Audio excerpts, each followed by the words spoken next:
Fala pessoal, tudo bom? Meu nome é Ana, sou professora de História e peço que, por gentileza, você pegue seu chazinho, pegue sua água, agite sua cadeira, porque aí vem mais um quadro do momento Fofoca histórica.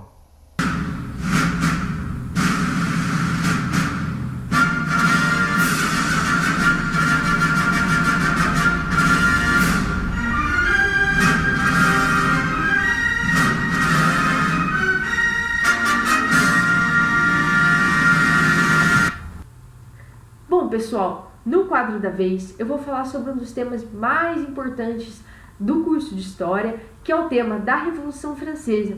Eu gostaria de refletir com vocês sobre as origens do termo jacobino e os diferentes significados que esse termo vai ter ao longo da história, inclusive no período da Primeira República da história do Brasil.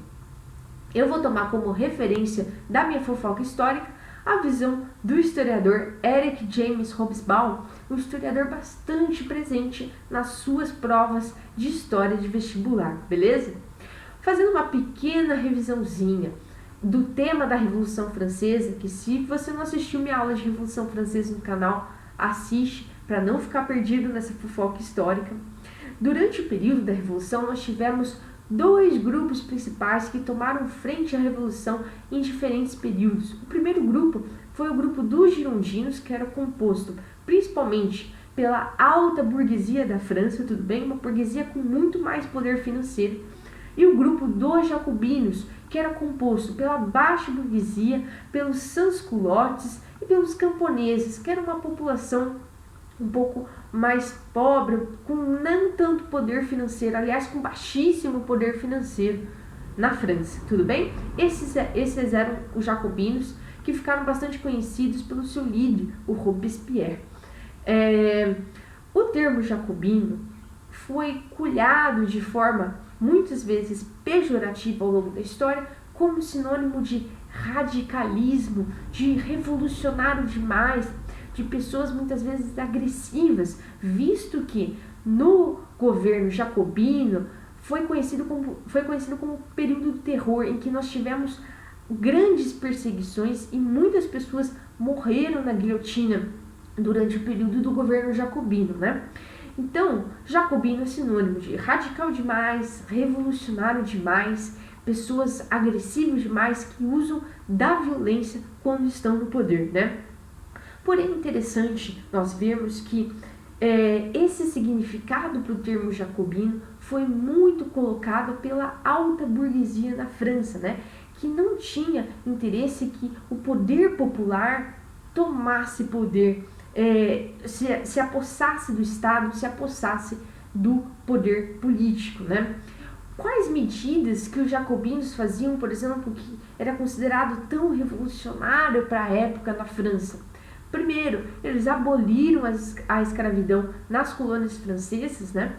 Eles pegaram as terras que eram da nobreza, as terras que eram do clero, e distribuíram para a população mais pobre, ou às vezes vendiam a preços baixos.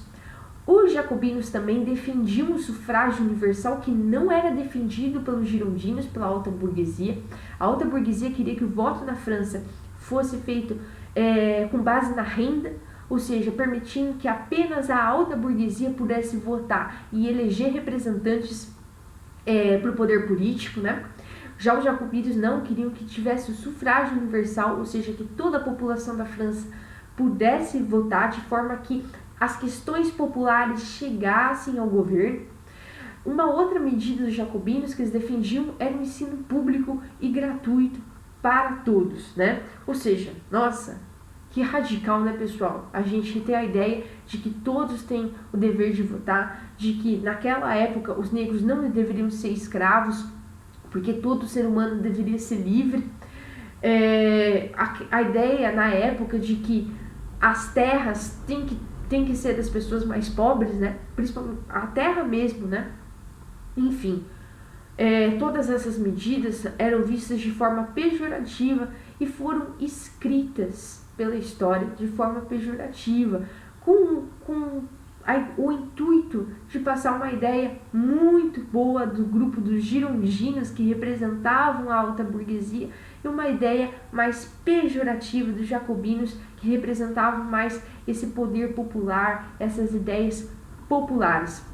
O termo jacobino vai ser usado na Primeira República aqui no Brasil também para se referir ao grupo que defendia uma república mais radical, uma república que a gente tivesse um poder popular mais forte, quase que de forma ditatorial. Tudo bem?